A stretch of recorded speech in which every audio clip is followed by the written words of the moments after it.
Nobody's going to buy from you because you need the money. And nobody's going to buy from you just because you are like the nicest person in the world. They're going to buy from you because they believe they will be better off by doing so than by not doing so. That's the only reason why anyone should buy from you or from me or from anyone else. If you look at it that way, then doesn't it make sense that to the degree your focus is on the other person and providing value to them, that's the degree they're going to be much more likely to do business with you? This is an intro. Intro. Hustle and flow chart with your boy, my boy, Matt Wolf and Joe Fier. Hey! We're talking to a legend today. Oh my gosh. Man, yeah, this guy's a legend. He is one of those authors that, it was one of the first books we read when we were getting into marketing and business, and we're like, whoa. Yeah. That's the key. Yeah. We're talking to Bob Burg, the author of The Go-Giver, which is the book we're talking about. And he's written many, many, many more, but that book was a game changer for us. Boom. I was waiting to do that. Like filling. No, yeah. Bob Burg's on the episode today. And yeah, he's the original Go-Giver. I mean, he has the Go-Giver series. He has a whole bunch of stuff in that whole Go-Giver way. His newest book is called The Go-Giver Influencer. So these are both parables, which are just really cool because there's a story and you can learn along the way. He does have other books, though, that you probably not have heard of. Yeah. Haven't have heard of. Well, I've heard of them because we talked to him today. We did. But you'll soon learn about these if you haven't already. But if you go to Burg, BURG.com/books with an S, you'll see the books on there. And he gives away some free chapters and stuff. But there's actually some more tactical books based off of these parables, which I think is really cool for anyone who hasn't explored those. Absolutely. Yeah. I mean, this conversation's amazing. It was a long time coming for us because we've been getting to interview a lot of our sort of author heroes that sort of wrote some of the original books that got us into this game. So it's been amazing, and Bob Burg definitely fits into that mold. Also, make sure you grab the notes for this episode. Notes are key. Action guides. I need to get the lexicon. I need to get that into my own personal. Fit it in that lexicon of yours. Yes. So, action guides. We are taking notes. We always take notes on every episode, but we're pulling out the gold for you, and you can get them for free. There are only 2 weeks of this episode going live. You can get them for free. After that, they do go away into the paid membership. You can still join that later if you want. Go to flowchartgroup.com. That's flowchartgroup.com. It's going to redirect you to our Facebook group, but there's a couple of questions. One of them asking you about your email address. Plug it in there. And then that's how we send your free action guides to you and then hang out in the group because we're cool, I think. Yep. Can't really smell Matt in the group. So yeah, well, it's definitely a benefit to you. Trust me. I've been recording with him all day, and trust me, gotta go. Yeah. One last note, too. Make sure you stick around after the interview. Joe and I actually had a discussion about the interview after the interview itself. And I found the discussion that you and I had to be like a really impactful, powerful discussion. So I really encourage people to stick around and listen to the interview as well as our post-interview banter. The banter section. The banter. Did we mention Podhacker? I mean, that's just our baby. I feel like we just got to just give it a little. Yeah, everybody go check out podhacker.com as well. It's our the thing, so you'll see what we're up to. All right. Yes. Let's go talk to Bob. Hey, Bob. Welcome to the show. Thank you for... Hello, Joe. Hello, Matt. Great to be with y'all. Oh, man, this has been a long time coming for Matt and I, at least. You probably didn't. You were not aware. You don't know it's been a long time coming, but we do. Yeah, Go-Giver, the first of the Go-Giver series was one of those books that it was Rich Dad, Poor Dad, and your book were the two that just like, it was like the big clicks in our mind. Wow. Well, I'm honored to know that. Thank you. Yeah. And thank you for writing. I think it's been over, 12 years ago or so? Maybe. Yeah, just about. Wow. That's awesome. Yeah, it's been a while. Yeah. And then you have the newer book of that edition. It's Go-Giver Influencer. Yeah. Yes. With the ER. And that one, I think that's going to be is a very timely book. At least I think so, with the climate that we're in and everything going on. Yeah, we'd like to think so. We kind of really felt that the way people communicated with each other, and in this case, we're not talking about an influencer like the person on Instagram who, we're talking more about how to influence, how to move people to a desired action, usually within the context of a specific goal, which is what influence is. Though, that's the definition. It's not really the essence. The essence of influence is pull, as opposed to push. We always ask, how far can you push a rope? And most people will say not very far. And that's why most great influencers don't push, right? You never hear people say, wow, that David or that Mary, she is so influential. She has a lot of push with people. So she's influential. She has a lot of pull with people, because that's what it is. It's really an attraction. A great influencer attracts people first to themselves and only then to their idea. Yeah. And that was the note, in the original Go Giver book. I know influence was, I believe, one of the laws. Yeah. And Law 3. Yep. And that stood out. And it was, it was really that first book because Matt and I, we've always kind of given through all content. It's just given a lot of content and to our network. And it's pretty wild and gets, sometimes a little scary if you're just giving so much all up that front. So speaking to, I'm kind of curious of how you would apply those principles kind of now in this world where there are a lot of folks kind of reinventing themselves. Yeah. Well, when we talk about giving in this sense, what we're really talking about is shifting your focus. And this is really the key, shifting your focus from getting to giving. Now, when we say giving in this context, we simply mean constantly and consistently providing immense value to others, understanding that doing so is not only a more pleasant way of conducting business, it's the most financially profitable way as well. And not for some, out there woo-woo kind of magical, mystical reasons. It actually makes very concrete sense, very logical sense when you think about it. When you're that person who can take your focus off of yourself and place it on helping others, place it on discovering what the other person needs, wants, desires, and helping them to get it. When you can help solve their problems and challenges, when you can help bring them closer to happiness, right? Your focus is on them. People feel good about you. People want to get to know you. They like you. They trust you. They want to be part of your life. They want to be in relationship with you. They want to do business with you. They want to tell others all about you. So when we say giving, we're not talking about, just give away free stuff. Now, don't get me wrong. When it comes to content marketing, you are doing that, but that's not what that's a great strategy, because what that does is it helps people get familiar with you. Yep. It helps people begin to trust your competence as well as your character, because when they do go back and forth with you, you're there to answer questions, to be able to help, to be able to guide people along the way and so forth. So it's a wonderful strategy to do that.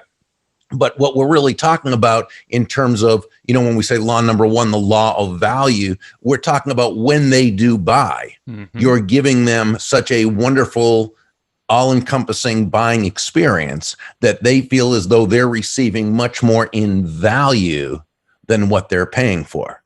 Which really is nothing more than tapping into a economic law, which says people will exchange their money for that which they feel is of greater value than the money they're exchanging it for. Right. And so, the content, as a content marketer, that yes, you are giving away, that's important.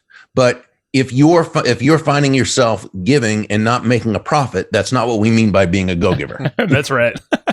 That's a great distinction here, and I'm happy you said it too, because from the outside perspective, a lot of content marketers, we've been, maybe, I don't know if guilty is the right word of it, but people are like, how do you make money off of what you do? But we have a process, and we definitely do. But it's definitely giving forward. That was the whole, catalyst of this podcast even. So it's all that go-giver is always in our mind. It always goes back to you. So it's really interesting. Yeah. I feel like the whole concept for people, when they first hear it, it almost feels a little bit counterintuitive, right? There's this element of, okay, so if I just go out and help and do things without much expectation of return, that's when the real sort of rewards will come. And I think that's sort of like a hard thing for people to get over. You know, I feel like that there's this struggle of like, okay, I'm just going to go out and freely give. At what point do I like expect to reap the rewards? And I think there's like is there a point where people should start, you know, sort of reaping what they sowed, I guess, like, you know, helping so many people, but then eventually, like, you know, we need to get something out of all of the time we're spending in putting into this. I feel like I'm rambling, but I think I make sense to you. I understand your question, and it's a great question. And there's actually a couple of questions within that. And the first one is what you were talking about before, when you were asking about it seeming counterintuitive, okay, to really be focusing on the other person. Okay, so what I would say is let's take that, what seems counterintuitive, and let's make it logical here. Okay, when I speak at sales conferences, and I know, you know, most of your viewers are you know, online and so forth, and so I'm talking here, but it's going to be the same exact principle. Okay, right. So when I speak at a conference, and there can be thousands of salespeople in this room, and I start out with a certain message, and that is this: nobody's going to buy from you because you have a quota to meet. Okay. Yep. Nobody's going to buy from you because you need the money. And nobody's going to buy from you just because you are like the nicest person in the world. Right. They're going to buy from you because they believe they will be better off by doing so than by not doing so. Yeah. Okay. And so that's the only reason why anyone should buy from you or from me or from anyone else. And so if you look at it that way, then doesn't it make sense that to the degree your focus is on the other person and providing value to them, that's the degree they're going to be much more likely to do business with you. Because if your focus is on yourself and simply selling your product or service, first, it's probably coming across that way. But even if it's not, you're not giving that person enough of a reason to want to invest their money with you.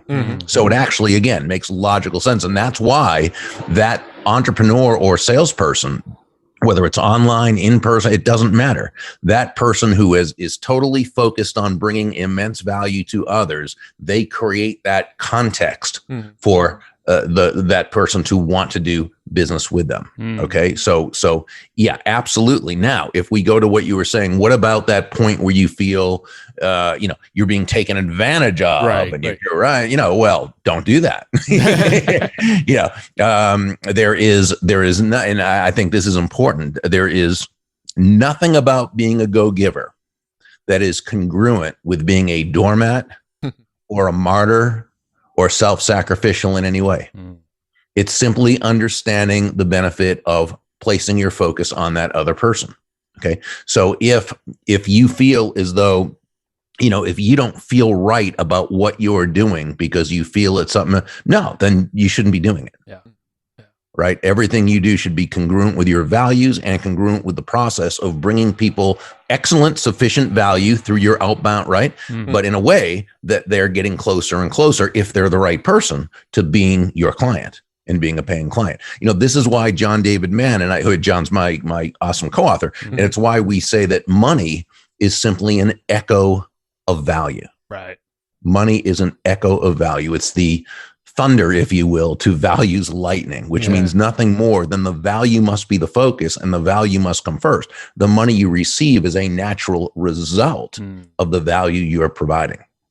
I love that. Yeah. And that's, and this is definitely go-giver. You know, these are some of the principles that you've lined out there. And I kind of want to shift over to the influencer side, because I feel like this is perfectly congruent to, you know, when you're giving value, it's kind of getting out of your own head, out of your own way.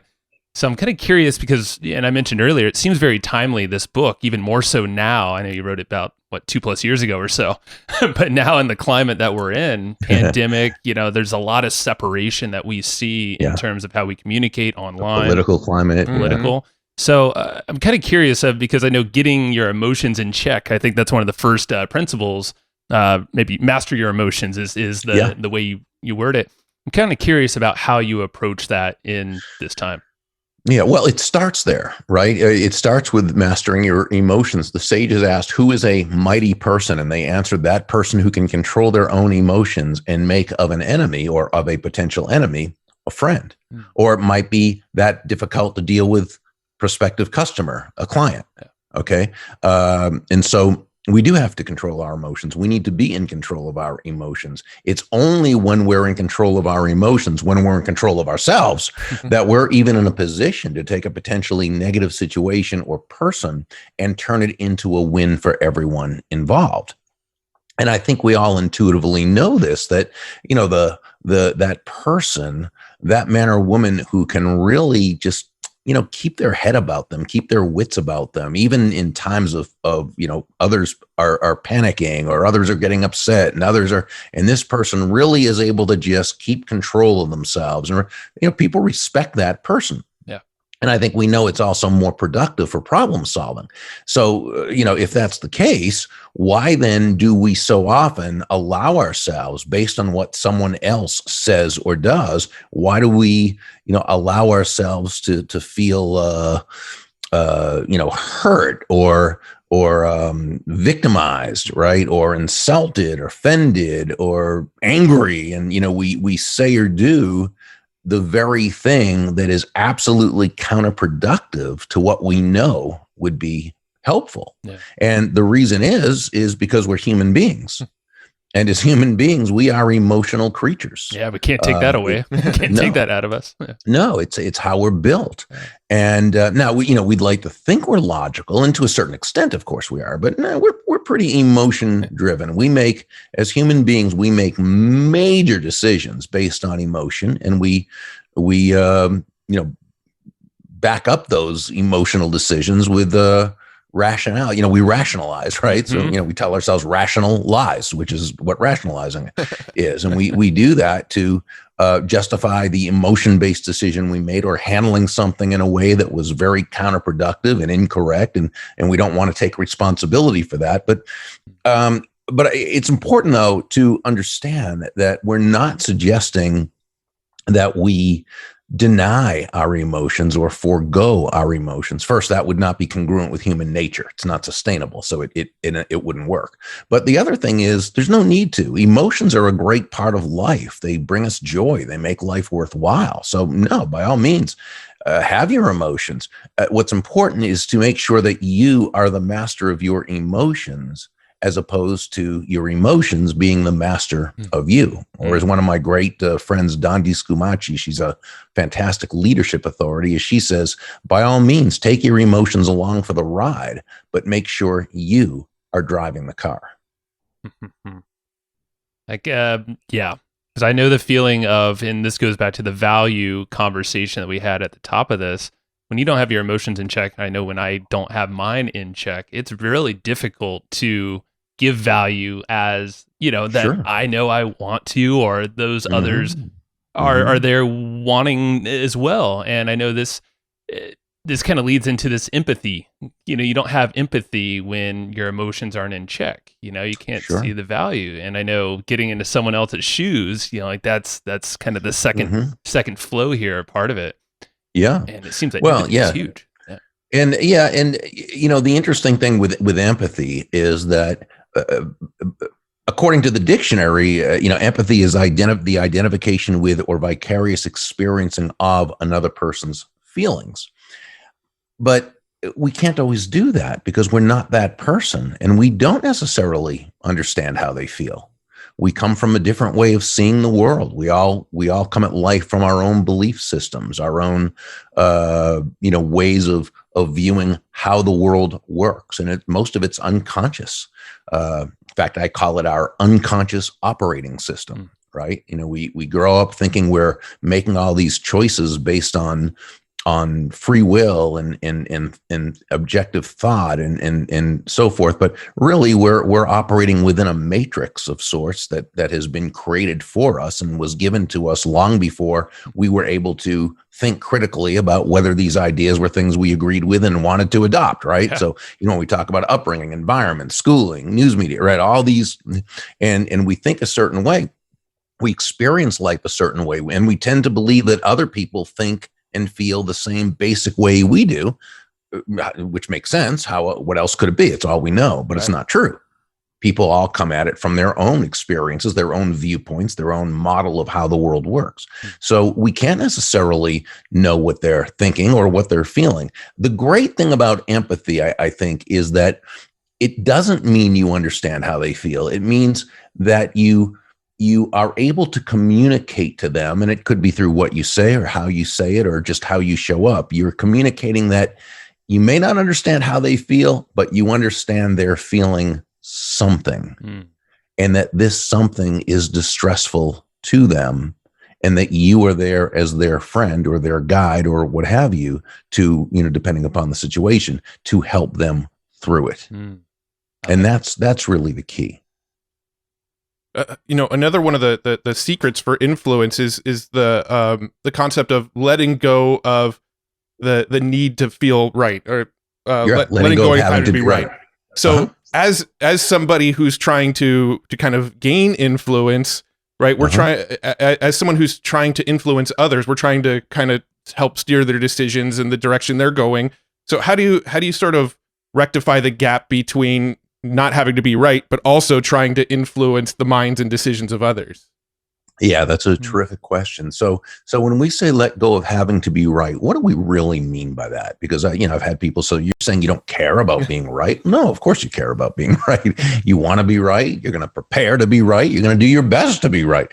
What we mean is to let go of the attachment to having to be right, to having to be right about everything, to having to be 100% right about this thing.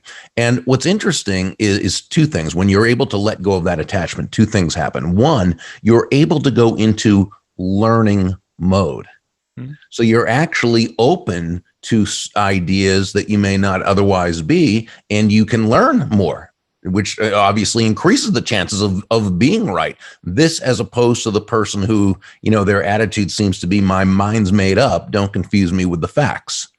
That person can never know any more than they do now. And typically people like that, what they do know is wrong. The more sure sides, that Dunning-Kruger effect, right? That the less competent someone is, the less someone knows, the more they think they know, and they're sure they do know. Closed up. Yeah. Right. And so first you put yourself in the position to learn more. But secondly, and just as importantly, when you let go of that attachment to having to be right, and that other person who you're dealing with comes to quickly understand, as they come to quickly understand that you're not just looking to be right for the sake of being right. You're not just looking to be right at their expense or to make them wrong, but that you're searching for the truth. This person is then much more likely to be less defensive about you, to let their guard drop, and to be much more open to your ideas. Right. Contrary to what people think, for a person to respect your judgment, they don't have to think you know everything. Okay. They just have to believe, because it's true, that you're someone who is searching for the truth, and someone who is open to ideas, and someone who's humble enough to admit that they don't know. That's a person who makes a real connection. Would you say that's a curiosity? That's the curiosity in someone, is that seeking of knowledge and truth. Yeah, I think it is, and it's just so very important. In fact, I just got through reading a book by Adam Grant called Think Again, which is probably the most important book for our modern times. Wow. Because he really goes through the process of and the importance of understanding where we're really not right as much as we think we are, and we can use that in a good way. Yeah. If we're open to that, we can learn more, and we can also work much more effectively with others and helping them to see where there are things they might not know. So it's to me such a wonderful, wonderful book. Love it. Perfect recommendation. Thank you for that. And by the My way, pleasure. yeah, folks not watching the video, there are a million books behind you. And I think I've seen other videos of you. I think you're surrounded. You're covered in books all which way, right? Yeah. I always say my house is comprised of books with some scattered furniture. I love it. How do you get through so many books? I know this is sort of off topic from what we've been talking about, but And this is one small part of the library. I believe it. I just, and it's funny. I'm not a fast reader at all. But first of all, remember, I'm 63 years old, so I've had a lot longer time than you guys have to do that. But no, I think I just read consistently. Mm-hmm. Yeah. And so after a while, it and so forth. But I'm not a fast reader though, because I take a lot of notes when I'm reading. If it's a book worth reading, I'm probably taking a lot of notes, and I'm highlighting, and I'm making, margins and doing the yellow sticky things and so forth. So it does take me quite a while to get through it. But I usually have about 4 or 5 books going at the same time too. So that keeps it interesting and keep, and, But yeah, it's a great experience for me to be able to read, and I'm I love the feel of the books in my hand and so forth. So yeah, but that's just me. We all have our own styles. I love it. I want to that was a good little tangent. Good one. I'm thinking back on what you were just ending on prior to that tangent. And kind of opening up or getting others to open up to you with maybe a different way of thinking. And you mentioned having the frame or setting the proper frame, and that really is the beginning of everything to get someone to open up of it. Well, one of the beginnings. Yeah, no, Joe, that's a great point, and I'll tell you why. Because the frame, when you get the frame right, you're 90% of the way to the results you want. That's how important it is. So, what is a frame really? When we say set up the proper frame.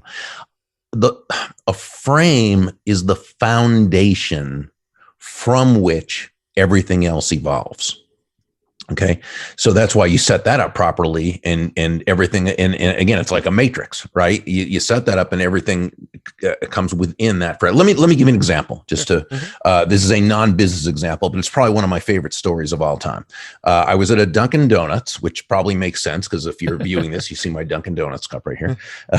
And, there was so I was sitting down having coffee and reading, which is my favorite thing, and and there was a little boy about 2.5, 3 years old who was running around the restaurant when his parents called him back over to their table. So he starts to walk over, or starts to run over, and he takes a spill on the floor. He trips and falls. Now, he didn't hurt himself, you could tell, but you could also tell that he was shocked. Mm-hmm. He was very surprised.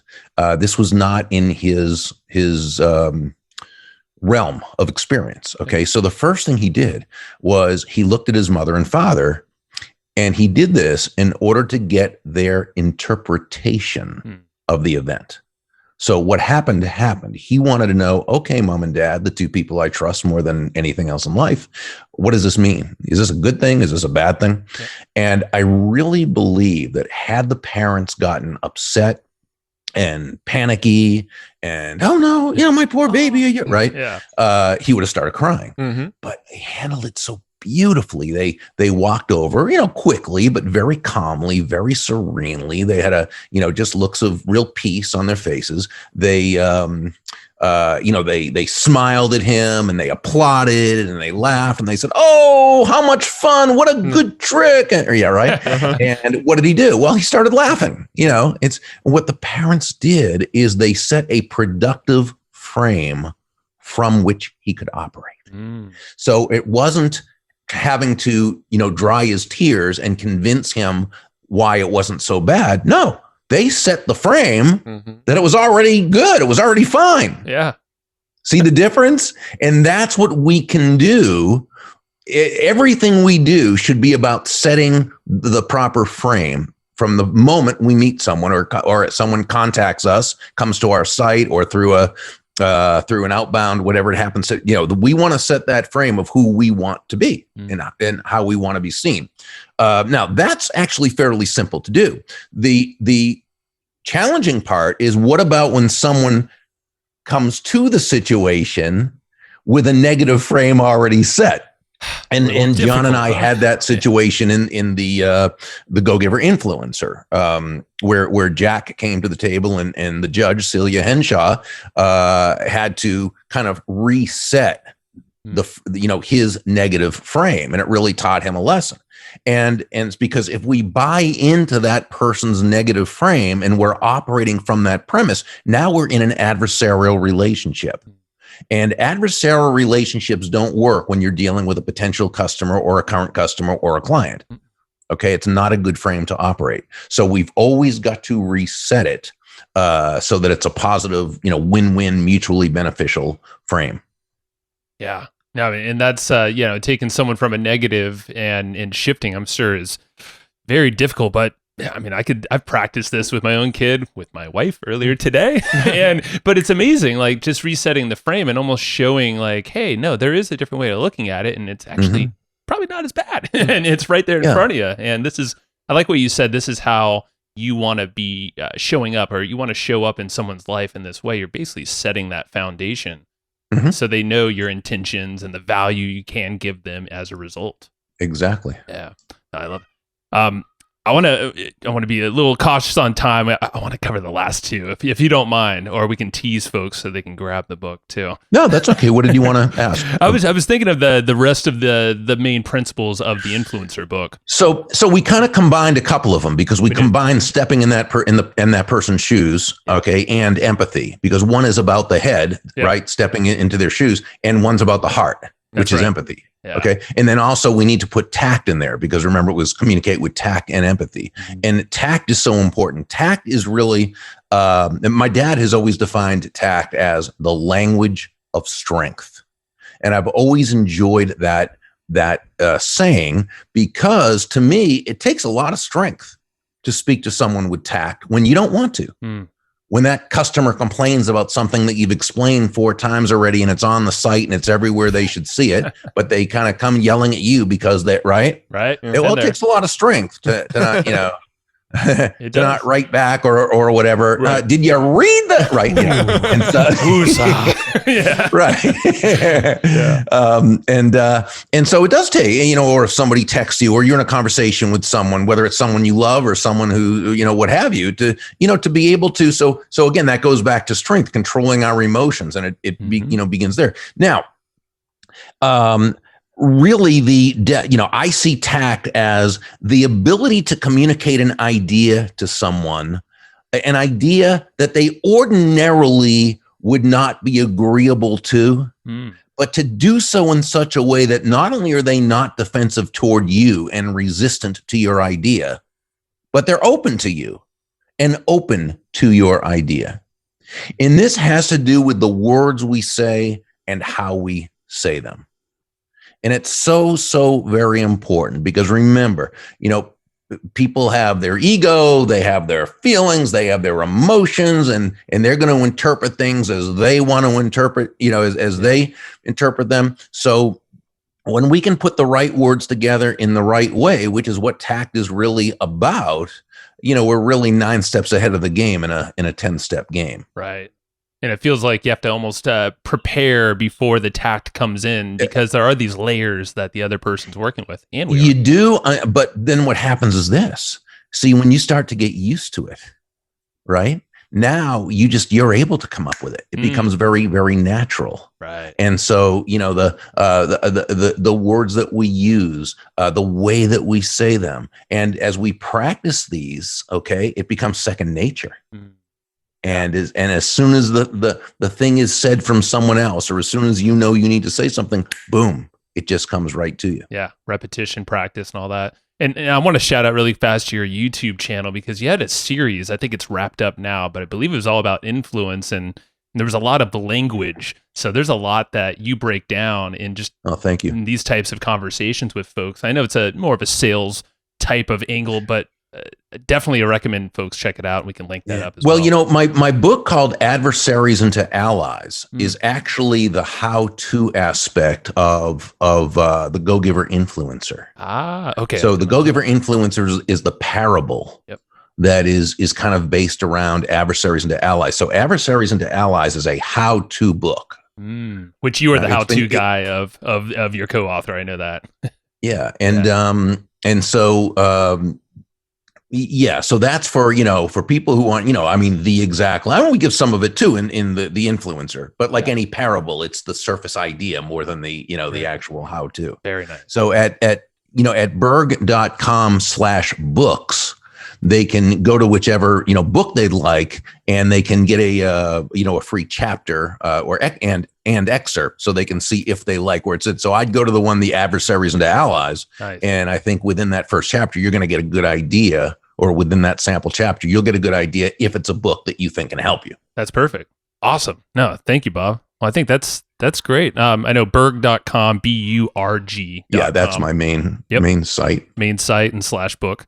And the GoGiver.com, is that a good spot to send folks? We just usually use Burg. Yeah. Perfect. Yeah, can do. Well, anything else, Matt? No, I think we covered a lot of ground, and we went a couple minutes over. So thanks so much for quite all right. Well, you guys are awesome. I know you're great friends with our mutual friend Steve Burnett, who's just a fantastic guy and a great friend. He's listening, so shout out to Steve. Shout out to Steve, definitely, and his awesome family. Yeah. They're all amazing. So, but we're honored to chat with you, Bob. Thanks for taking the time. You've made a big influence on us, and I know a lot of our listeners too.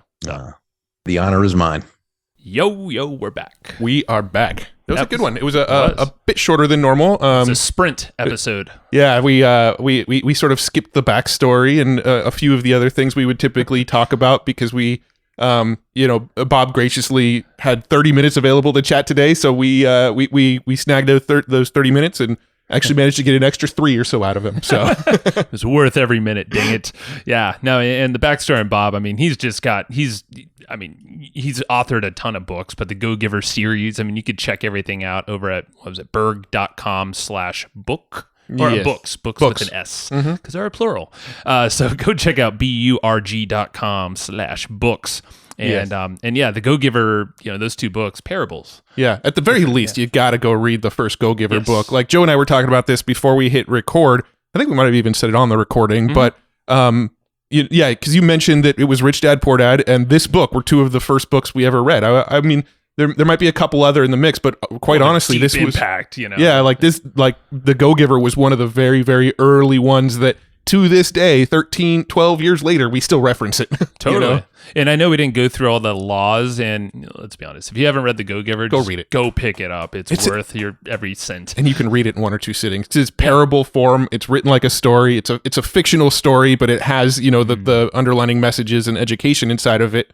And it's such a smooth read because it's told in that story form. So I believe when I read it, in 2 days. Yeah, I mean, I don't remember how fast, but it's that. Same with the influencer book, his newer book, the Go Giver Influencer, which is what we were highlighting a little bit more in this episode.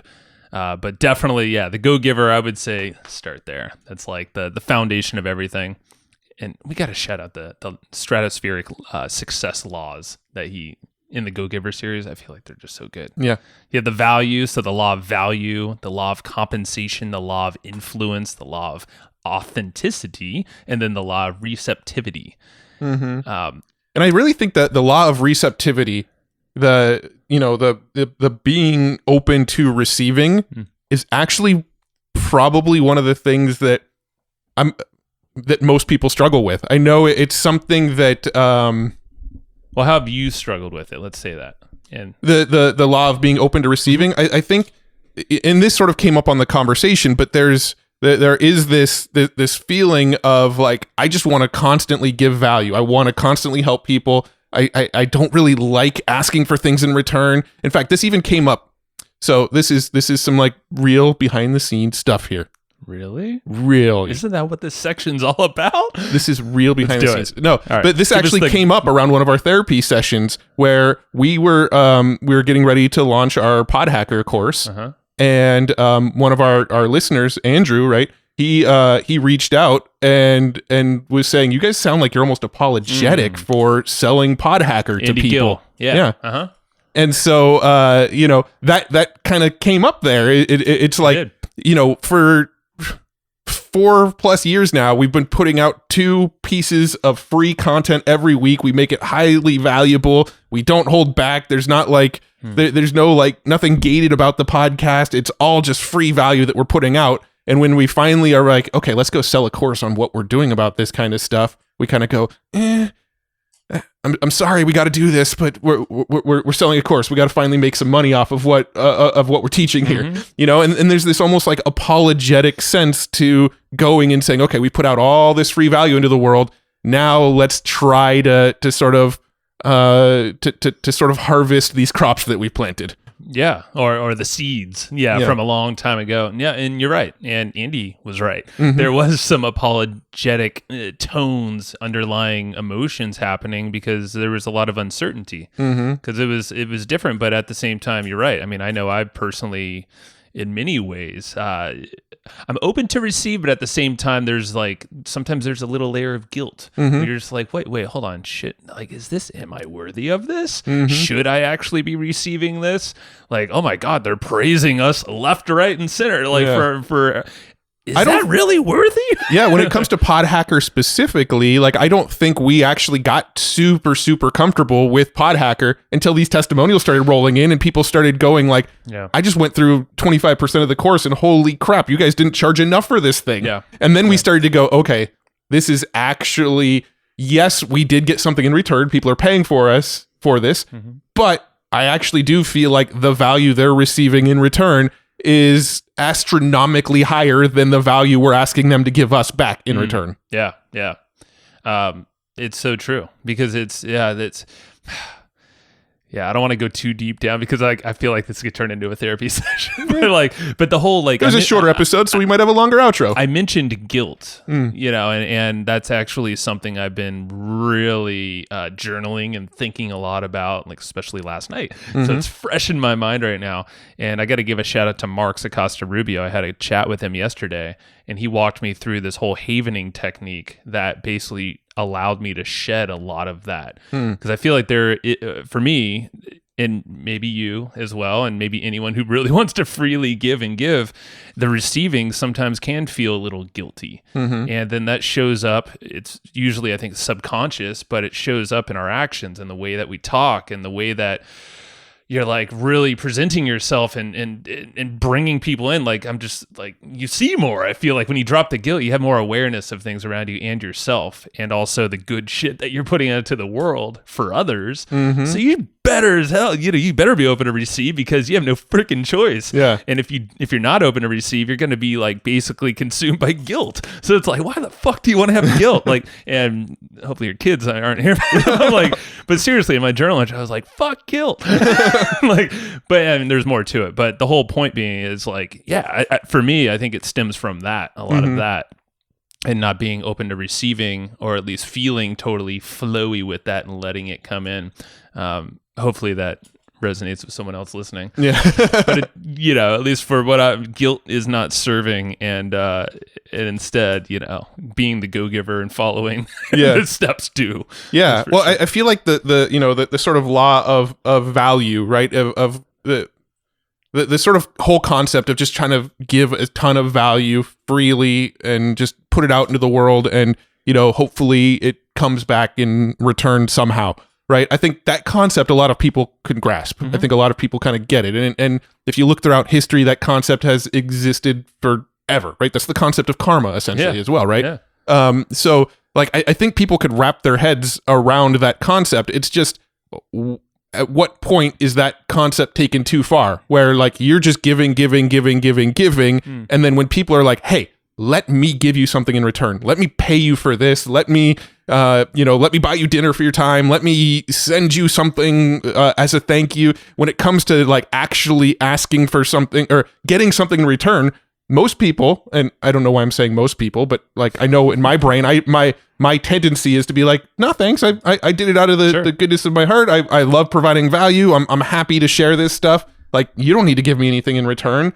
So at what point, where do those scales tip? At what point do we start thinking, okay, I've put so much value into the world, and now the value's trying to return, and I've resisted that value returning back to me. At what point do we drop the resistance of people returning the value back to us? Right. I think that's doing some deep work on yourself and understanding like why is there resistance? Because that's what I was doing.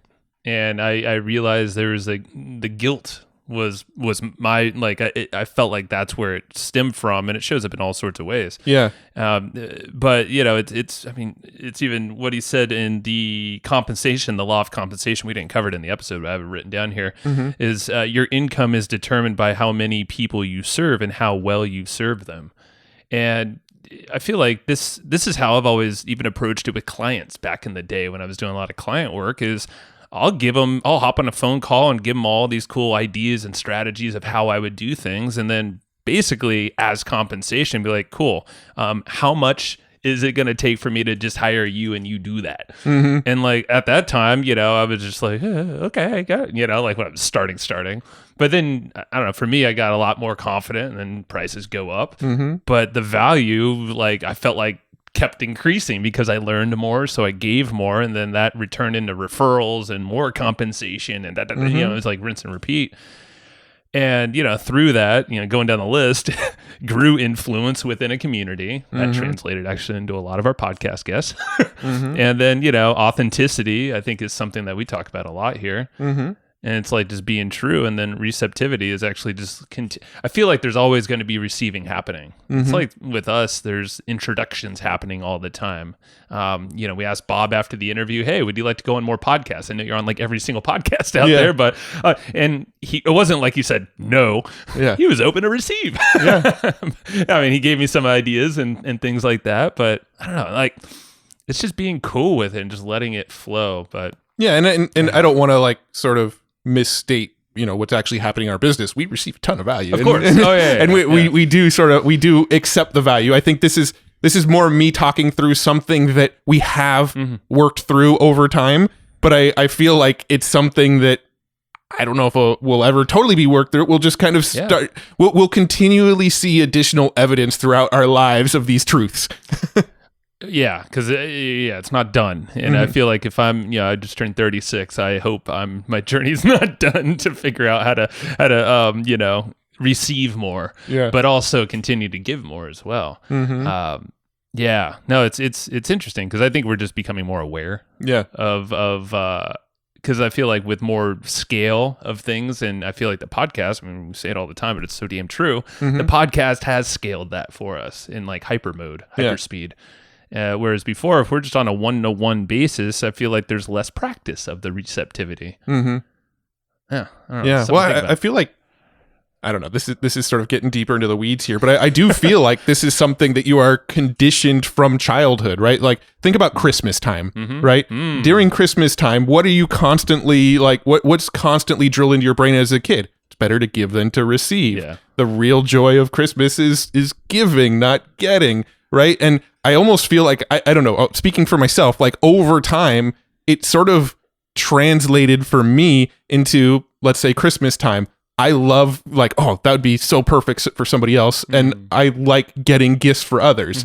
Yet I'm very awkward when other people give me gifts and I open their gift. And like, I always feel like the gratitude that I'm giving for the gift they gave is not enough of a high enough level of gratitude. But at the end of the day, there really was a sort of exchange there. In most scenarios, you're giving a gift and you're receiving a gift. So there's kind of an even exchange, but I still have this kind of like ingrained guilt from childhood. Like when I receive a gift from others, I feel like I need to go over the top with gratitude. Yeah. When I feel you, I feel you. And yeah, no, I think a lot of people experience that. Yeah. Because I had that same talk with Heather, my wife, during Christmas. So I think I was giving gifts to others without them knowing they were going to receive a gift. So she's like, do you know what that does to people? Yeah. It creates this guilt. I'm like, damn it, but that's not what I was going for. Exactly. I wanted to freaking help, and like that made me feel good. Yeah. But I know what you mean, because when I receive, it's the same thing. It's like I'm freaking joyed out. Like actually, the jeans I'm wearing right now, I got them from great grandma, Heather's grandma, and I was like savoring every, like, oh wow, look at the wrapping. Yeah. Look at, I'm like, I don't really give a shit about the wrapping. Let's be honest. Dude, I don't really care about the pants, but I'm happy I have pants because I had holes in my previous one. Dude, I save like Christmas cards and stuff from people because I'm like, this feels weird to throw away something that somebody gifted me, even though it's just a piece of paper that they wrote some words on. I'm getting better at getting rid of that stuff now. Yeah, but so are we. But it's like one of those things that like over time, it's like that like I almost feel like the traditions of giving and receiving sort of precondition you to be a little resistant to receiving. Yeah, no, I think you're right. And this, I mean, I think there's a money exchange. That's what I was going to read, because there's a couple things. Because we do a lot of trades with people, and like I'll just there's another. We do it actively all the time, but we're not trading money. Bartering. It's like it's bartering. Yeah. And let's see here. I want to read this. Just maybe it's relevant. It's about the law of value, and this is going back to the Go-Giver. Your true worth is determined by how much you give in value than you take in payment. So like, there's a lot of mentors in our life where we're not necessarily paying anything, but we are giving them immense amount of value as part of this relationship, and they're giving us value from their end. And I feel like that's like the truest form of collaboration or exchange and receptivity. I mean, totally. I had a chat with Angelo Cisco, is the one that brought this up to me, because I'm helping him out with him and his Alpha Hippie brand on the podcast side of front and side of things. They're in Pod Hacker, and I hop on calls, and twice a month, we hop on these calls. It's every other call. Basically, I'm helping him, and he helps me on another one. And he's walking me through a lot of his Alpha Hippie stuff, and basically like exposing some of these parts in my being. Turning you how to be hippie. Teaching Totally. You how to be a hippie. I'm already hippie, man. Alpha. I think that ship has sailed for both of us a long time ago. But like, it's just really cool because the whole thing was, he approached me with this, and I gotta give him full credit here. He's like, you know how it feels when like there's this exchange of money, or it feels like a pull, and you don't want to just ask for something, or you feel indebted, so there's an imbalance, but it doesn't necessarily have to be the same amount of, like, it doesn't have to be like an even plain, meaning like, here's the equal time, here's the equal money, it's like, it's the value. And that's what Bob Burg was saying in this, is like, your true worth is determined how much you're giving in value. And then the value is what they think the value is. It's not what you do. And I think Roland even put this into your head not that long ago. Roland Frazier in the Mastermind. Yeah, it was part of what led us to launching Pod Hacker. Do you want to talk about that really fast? Because I thought that was really cool when he called you out. Yeah, well, it was in a private mastermind. I think we talked about it a little bit on our Pod Hacker therapy session, but I'm trying to remember the exact point that I brought up to him. What it was we were talking about high ticket clients and doing consulting for high ticket clients. And I was thinking about like, man, I always feel guilty charging high ticket prices because I'm always feeling uncertain around whether or not the value I'm providing in return is equal or greater to the amount of money they're giving me. Right. And that was something that he sort of helped me reframe. Oh, he was like, no, literally. He was basically like, don't think about it like that. Think about it in terms of the additional value you'd create to them. So if I can get on a call with somebody and I could give them something that if they made this one tweak would generate an extra $500,000 a year in their business for that person, is that worth $100,000 to that person? Is that worth 20% of the increased revenue? Of course it is, because it's newfound money to them. Yep. So why would I feel weird about saying, hey, if you give me $100,000, I'll show you how you can go make $500,000, right? Because I am giving the increased value in their business is going to be much greater. But I always thought it in terms of deliverables. Like, okay, if you give me $100,000, well, this template that we created, that's realistically worth like maybe $1,500. And this web page that we're going to work with our designer to help you design, that's $15,000. And this, I could go on and on, but I've always thought in terms of deliverables. So I need to sort of itemize that they're giving me this money. This is where that money is going to go. You have marketer brain, because it's like the sales page is where it's like the value is $1,000. Value is exactly. Yeah. And like, that's actually screwing up the whole value exchange in this conversation. It's interesting. Yeah. When you start thinking of high ticket sales, you need to unlearn that stuff, or maybe any sales at that. Maybe that's just there for the viewer to frame it in their minds. High ticket is subjective. So, I mean, totally is. Yeah. I mean, what's high ticket? $20? Maybe to someone in some other country. And that's cool. But I mean, just going back to a point you made a second ago, like money just makes things weird. Like if it was up to me, right? If it was completely up to me, almost all exchanges would be in exchange of value for value and just take money out of the equation. The problem is like, I can't go offer podcasting services to to somebody who's going to give me milk, right? Like I don't know any farmers who are going to be like, hey, you make a website for my farm and I'll provide you with milk every month. You have a personal cow in the backyard, and there's things that you need money in our current sort of world, in our current environment that we live in. You need money to consume the things we need to consume on a daily basis. Like the bank that holds my mortgage for my house doesn't accept podcast interviews as payment. Yeah, that would be cool. Bitcoin? They might. That's probably coming, but still, it's still. I mean, payment. Bitcoin is still like just a step away from money, right? Yeah. No, I know we've chatted a lot about the money talk, and it's when you start thinking of it on an emotional level and thinking as the go-giver and presenting yourself in this way in life, it's something to actually ponder and think about. Yeah. Because some of our greatest connections, the greatest value that we've received and ways that we give value is not through money. Mm-hmm. And that's where, going back full circle to Andy Gill, who basically wrote in, and thank you, Andy. I know you're uneasy to even call that out, which good on you. Yeah. But this is an open invite to people who listen to the podcast. If you have feedback for us, call it out. Dude, please. It's only going to make us better, make us feel better, and we have thick skin, kind of. Well, not for you, though, listening. Not you. No, I'm just kidding. I mean, I cry about it, but then after I'm done crying, the skin is thicker. There's a phase. Yeah. It goes up and down. The tears have worn grooves into my body. That's what those lines are in your face. Okay. You cry a lot, bro. Yeah. But that's cool. But so I have calluses from the tears. Oh, I thought that was from the smackdown I gave you last time in the ring. All right. Well, yeah. Oh, shoot. I forgot the name of the book that Bob probably should have. Yeah. So he mentioned a couple books. Yes. He mentioned Think Again. And he actually shouted that book out as like one of the most impactful books that anybody can read. Right now. So that's saying something. Think Again. And then the other book that he was talking about with us, was he saying this on recording or off? Where he was talking about his book, Adversaries into Allies. It was on. Okay. Yeah. So Adversaries into Allies. And that's his more sort of tactical how-to book. And I have not read that one. I haven't either. That is perfect. Perfect. All right. Let's give a shout out to Bob's. And this is a new thing he actually did not mention on the air, but it was off the air. That's what you might have been thinking of. Is this thing called the Go Giver Success Alliance. And it's actually at gogiversuccessalliance.com. Yeah. And it sounded like that's, we didn't get all the details from him, but it sounds like that's a much more hands-on way to work with him or his team and like accountability type stuff, coaches, I'm assuming. There's not a lot of information right now, but it's brand new. He didn't bring it up because he didn't think that we'd be able to get this.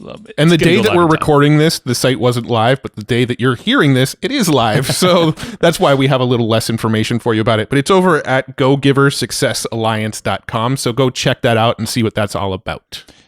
And then Steve Burnett, let's shout him out again. Why not? Let's give him some love. Steve, I appreciate you, brother. And I'm stoked you're in Podhacker, too, because that's actually how we met originally. Yeah, he was a Podhacker 1.0-er. That was out there in Orlando. Yeah. Podfest. We were in the mastermind all day. And, it's amazing. So thank you for the introduction to Bob. And thank you to everyone who's ever given us introductions, because that's literally how this show is fed. So it's just so damn cool.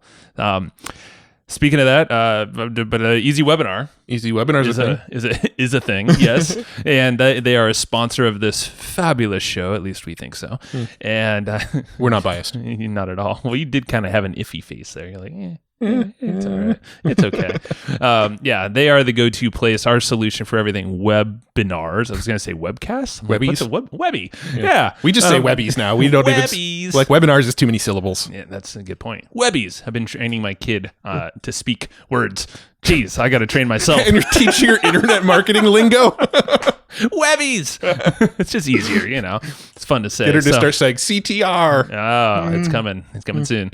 How do I monetize this? I mean, hey, Run the biz, girl. Go for it. Let's get your kids recruited. We'll have a little I'm working it. little switch up. Yeah. Not really happening. All right, don't arrest us.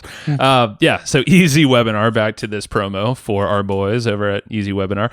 It's the suite of everything webinars. They manage all the different types of webinars. They have all the automations, the landing pages, all the tech crap that you don't want to deal with. They handle it for you in their Easy Webinar system. That is true. So you can get it. Hook up because you are a listener of this podcast, not other podcasts. Grr. Only listen to one. There Yes. can be only one. There can only be one. And therefore, you get a fat discount. If you go to Hustle and Flow, no, don't go there.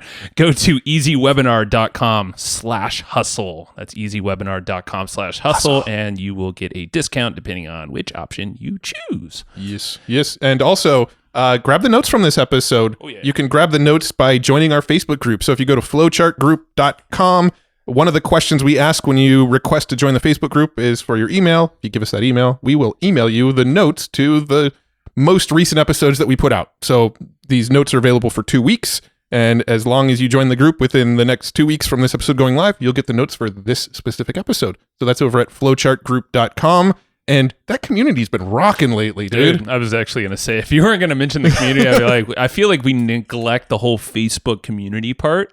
We did. You gotta, I know. Yeah, but we gotta be in there. Mm-hmm. Yeah, we did. Those were the back in the day. Yeah. Go into that group. It's free. Flowchartgroup.com. Come on. I'm waiting on you. I'm waiting to approve you. Yeah, so if you're wondering why this episode is 5 hours long, it's just because of the next 4.5 hours of silence while we're waiting for you to sign up. Just waiting. I'm waiting. Flowchartgroup.com. No, it's an amazing group. You're going to hear a lot of the folks that we always shout out, and there's a lot of our guests on there and are in there as well. Yes, sir. Lastly, share this episode around with y'all's friends or friendemies. Share it with friends, enemies, people you haven't met yet. Whoever, man. The barber, the person standing in line in front of you at the grocery store. All of them. Barber's a good one, actually. I was at the barber yesterday. I could tell. And he wants to do an episode with us. Really? Yeah. Oh, hell Legit. Yeah. That's really? Yeah, me, you, and John. He wants to do a podcast episode. That'd be sick. So if you guys want to, on our podcast. Let's do it. So if you guys want to hear a podcast interview between me, Joe, and our barber, it's going to be epic. Let's go in person. Yeah. Well, here's what he wants to talk about. He was telling me, he's like, dude, I think it would be an awesome episode because he's like, I cut hair of, 300 people a week. He's like, and every single one of them is in a different industry, a different career, has different life experiences. He's like, I've had people sitting in my chair that are legit drug dealers, and I've had people sitting in my chair that are cops, and sometimes even in the same day. And the dichotomy of these different conversations. Yeah. And I was just like, dude, I'm in. We're a business podcast, but we'll make an exception for one episode because this sounds fantastic. People, man. I mean, yeah, actually, last time I was in there about a month ago, I got to go back. Yeah, he was like, I got to listen to your damn show. It's been too long. I know you have it, and it's great. And then he must have listened. Yeah. So that's cool. I can't wait. That actually makes me very giddy. Yeah. So go share it with your barber. I'm sure they're looking for more conversations because they don't have enough already. Yeah, exactly. All right. Thank you, everybody. Love y'all. See you in the next one. Thanks, everybody, for listening to this episode of the Hustle and Flowchart podcast. Before taking the time to listen, we want to give you something a little bit special. Every single episode that we do, we actually have somebody on our team take notes. We basically have a Cliff's Notes version of every episode where you can go and find all of the tips and tactics that they laid out, all of the resources that they laid out, all the good stuff from this episode. We actually have a nice simple notes version that you can find on our website. So go to evergreenprofits.com, find this episode that you just listened to, and give us your email address and we'll send you the notes. Thanks for listening.